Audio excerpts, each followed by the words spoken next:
Hello दोस्तों, आप लोग कैसे हो? आई होप आप लोग अच्छे होंगे।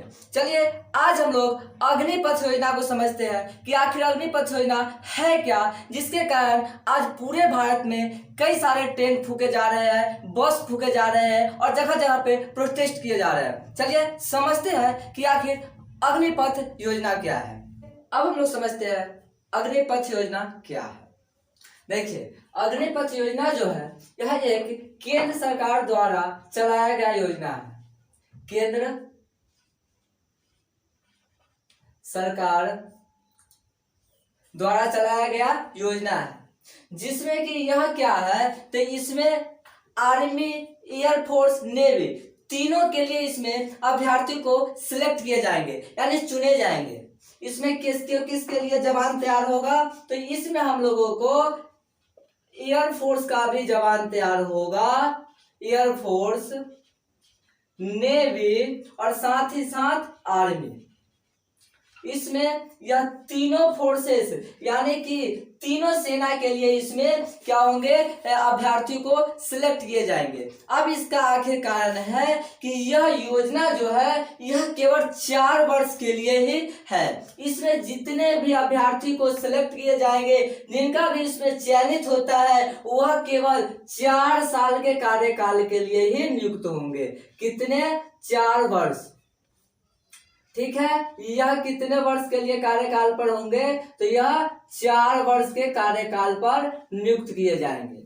अब आखिर इसका बात आता है कि 4 साल ही क्यों? तो देखिए, इसका रीजन यह है कि पूरे भारत में सभी का एक ही मकसद होता है क्या, जो भी रूरल एरिया से बिलोंग करते हैं, आर्मी या सेना। तो यह सेना जो एक क्या है कि ये पूरे भारत में एक जो अथी बन चुका है, इसका एक ही उपाय है कि अगर इसमें सभी लड़के यानी सभी अभ्यर्थी को देने का यानी कि अपने सर्विस यानी अपनी सेवा देने का आपको अवसर मिल सके, इसलिए यह इसका कार्यकाल 4 वर्ष किया गया है। क्योंकि जैसे कि मान लेते कि जो अभ्यर्थी अगर 2022 में सिलेक्ट किए जाते हैं, यह जाकर कितने में तो यह लगभग 2026 में यह क्या हो जाएंगे, यह फोर्सेस से बाहर हो जाएंगे यानी सर्विस से यह बाहर हो जाएंगे, यानी कि इनका कार्यकाल 4 साल पूरा करेंगे और यह बाहर चले आएंगे। इसके बाद क्या होगा कि यहाँ पर जितने भी वैकेंसी पर अभ्यर्थी को भरा जाएगा, वो सभी वैकेंसी फिर से होंगे खाली और जो नए फोर्सेस तैयार हो रहा है उन सबको फिर से चयनित किया जाएगा। इससे पहला नंबर तो होगा क्या कि इसमें अग्निपथ जो एक योजना है, इसमें जितने भी फोर्स होंगे वह 80-80 एकदम जवान होंगे, यानी कि वह लगभग कितना साल का होगा तो वह मैक्सिमम 26 साल का ही होगा। लगभग 23 से 27 साल के लगभग वह 26 से लेकर 28 साल के एज का ही जवान अग्निपथ में हमेशा तैयार रहेगा, जो कि एक क्या होंगे, फोर्स का सबसे बड़ा मजबूती होगा। उसके बाद इसमें जितने भी अभ्यर्थी नए तैयार होते हैं, सभी को देश सेवा देने का इसमें अवसर मिलेगा। अब बात आता है क्या कि जो बंदा यानी कि जो अभ्यर्थी 4 साल का कार्यकाल पूरा कर लेता है, उसके बाद आखिर वह क्या करेगा। तो देखिए, जैसे कि अगर जो 4 साल का कार्यकाल पूरा करता है तो इसके लिए सरकार इसके बाद में मान लेते हैं कि इसको अगर बाहर करेगी तो इसमें सारे अभ्यर्थी को बाहर नहीं किया जाएगा। इसमें 25% को परमानेंट जॉब होगा, यानी कि परमानेंट कहने का मतलब कि इसको फिर क्या हो जाएगा कि इसका चयनित होगा और इसको 25% इसमें जितने भी अभ्यर्थी पास होंगे,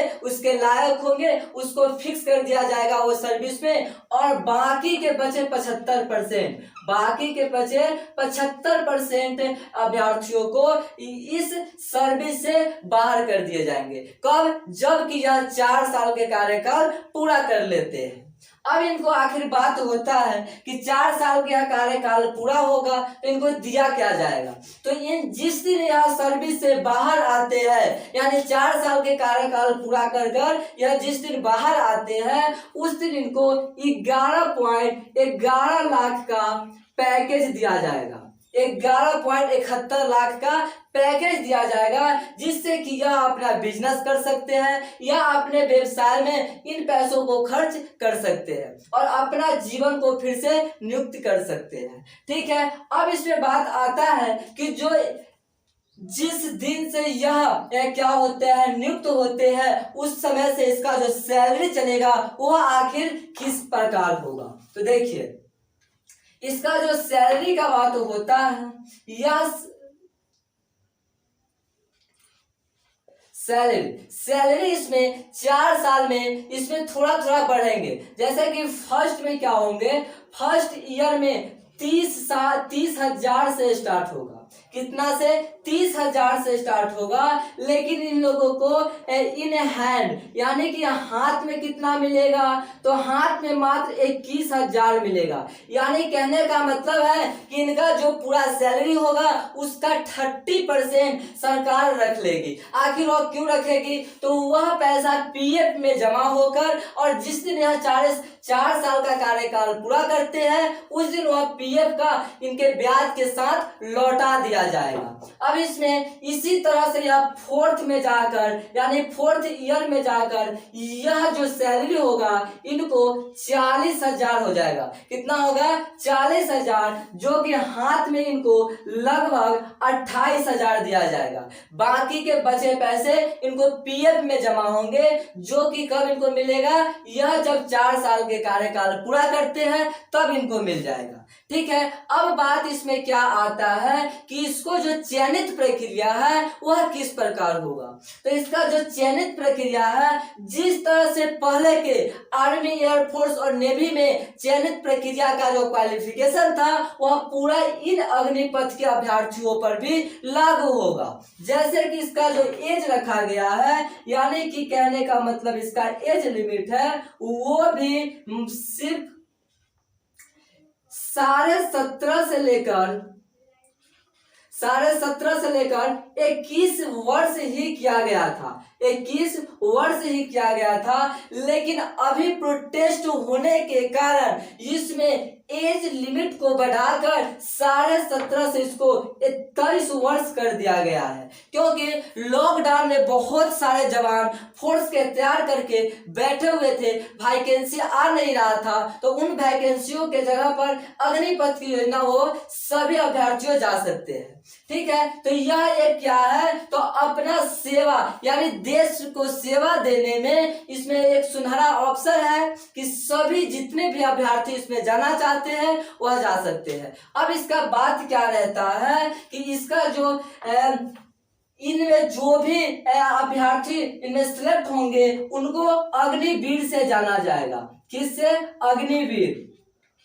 इसमें जो भी अभ्यर्थी चयनित होते हैं यानी सिलेक्ट किए जाते हैं उनको अग्निवीर से जाना जाएगा और इनको पूरा सैनिक का दर्जा प्राप्त होगा। इसमें जितने भी अभ्यर्थी इसमें सिलेक्ट होते हैं उनको सैनिक होने का 100% अधिकार प्राप्त होगा। यह सर्विस से पास आउट हो जाते हैं यानी कि सर्विस करके निकल जाते हैं, फिर भी इनके पास सर्टिफिकेट इनका अप्रूवल देगा कि इन्होंने 4 साल का अपना सेवा एयरफोर्स या नेवी या आर्मी में दिए हैं, जो कि इनके साथ 48 लाख यह 48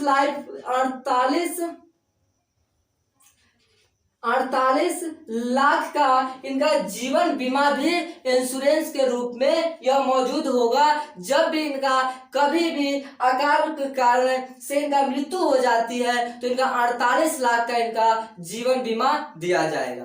ठीक है, तो आई होप आप लोग अग्निपथ योजना अच्छे से समझे होंगे। अब